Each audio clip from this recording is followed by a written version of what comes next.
नमस्कार दोस्तों, मैं यशवंत कुमार आपका एक बार फिर से स्वागत करता हूं आपके अपने YouTube चैनल अनन्या अकेडमी में।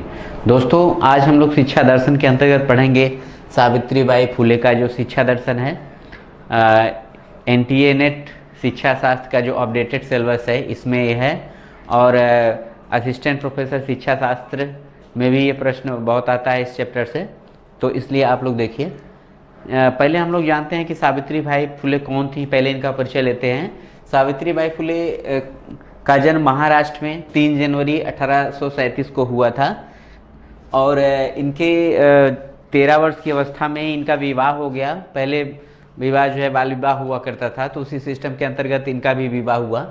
चूँकि महाराष्ट्र के एक ग्रामीण परिवेश में इनका जन्म हुआ, एक छोटे से दलित और किसान परिवार में, और 13 वर्ष की अवस्था में इनका विवाह होता है ज्योतिबा राव फुले के साथ। ठीक है, तो ज्योतिबा राव फुले के साथ जब इनका विवाह हुआ तो विवाह के पश्चात फिर इनकी कोई संतान नहीं हुई, और एक बार एक विधवा ब्राह्मणी थी, उसे वो गर्भवती थी, तो वो आत्महत्या करने जा रही थी लोकलाजवश। तो उन्होंने उसे आत्महत्या करने से बचाया और उसे घर में लाया और उसका प्रसव अपने घर में कराया, तथा उसके बच्चे को स्वयं अपना दत्तक पुत्र बनाया, उसे गोद ले लिया, जिसका नाम यशवंतराव देशमुख रखा। तो बाद में चल कर के उसे यशवंतराव देशमुख को उन्होंने पढ़ाया लिखाया और डॉक्टर बनाया। अगर इनके बारे में कहा जाए, सावित्रीबाई फुले के बारे में एक शिक्षिका के रूप में कितना भी कहा जाए वो कम पड़ेगा, क्योंकि सावित्रीबाई फुले ने बहुत से ऐसे कार्य किए जो एक महिला के लिए बड़े ही क्रांतिकारी थे। उस समय पहला था, जैसे कि सावित्रीबाई फुले पहली महिला शिक्षिका थी। इससे पहले कभी कोई महिला शिक्षा के क्षेत्र में नहीं थी।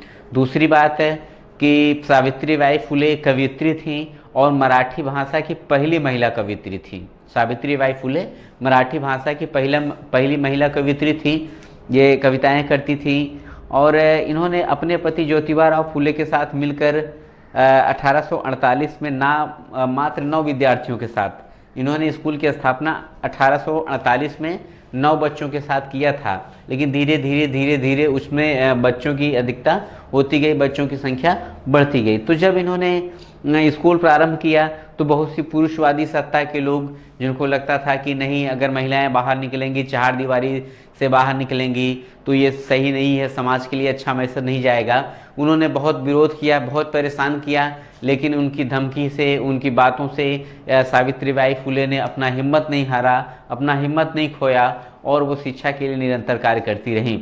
उन्होंने इनकी जो ये खुद शादी के पहले पढ़ी लिखी नहीं थी, लेकिन इनके पति ज्योतिबा राव फुले ने इनको पढ़ाया लिखाया, इनके घर पे इनकी शिक्षा किया, और शिक्षा पाने के तुरंत बाद ये ही महिलाओं की शिक्षा के लिए इन्होंने कार्य करना प्रारंभ किया विशेष तौर पर।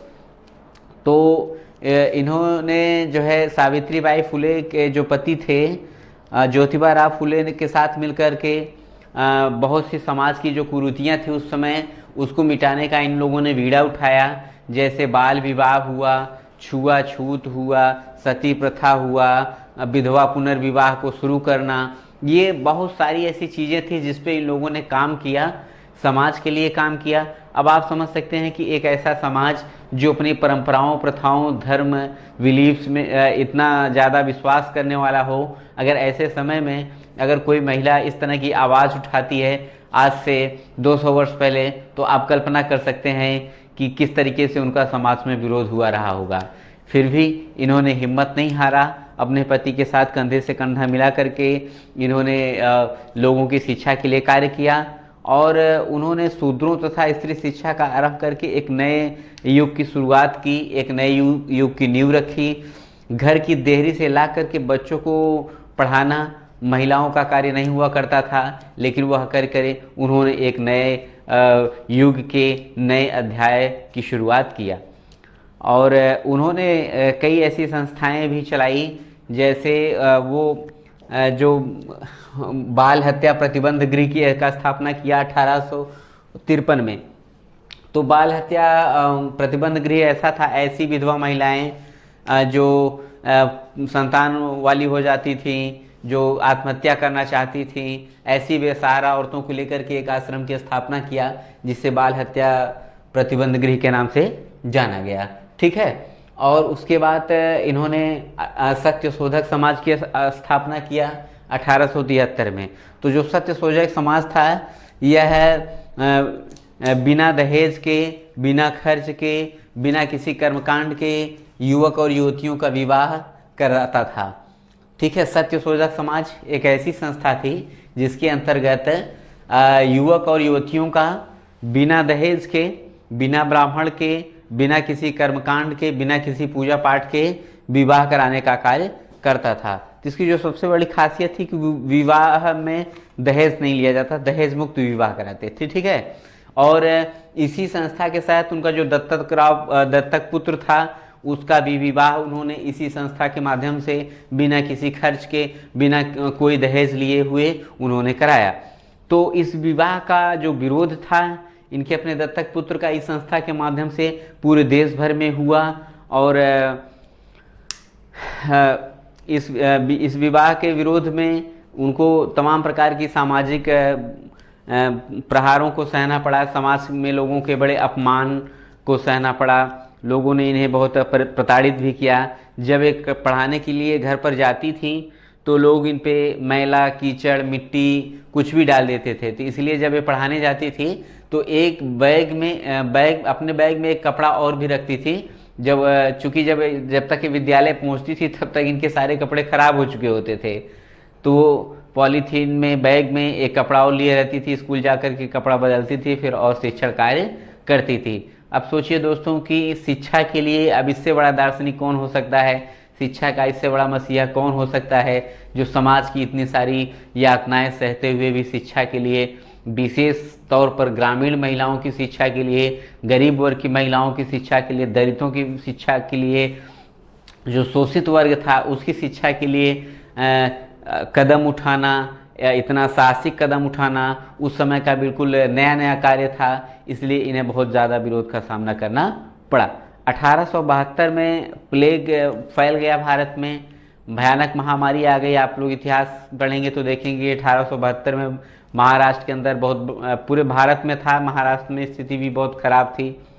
तो उन्होंने अपने पुत्र यशवंतराव जो कि डॉक्टर थे, सरकारी सेवा में थे, उनसे छुट्टी लेकर के उनको दबाव डाला कि आप छुट्टी लीजिए और यहाँ आकर लोगों की सेवा करिए। वो महाराष्ट्र के लोगों की सेवा में जुट गई अपने पुत्र के साथ, और या उस समय उतनी सुविधाएं नहीं थी, ना तो उस समय बहुत स्ट्रेचर थे, ना एम्बुलेंस थे, कुछ भी तो नहीं था। तो ये क्या करती, और प्लेग के जो मरीज जिस गांव में निकल आते थे, गांव के गांव खाली हो जाते थे, लोग गांव छोड़ के भाग जाते थे।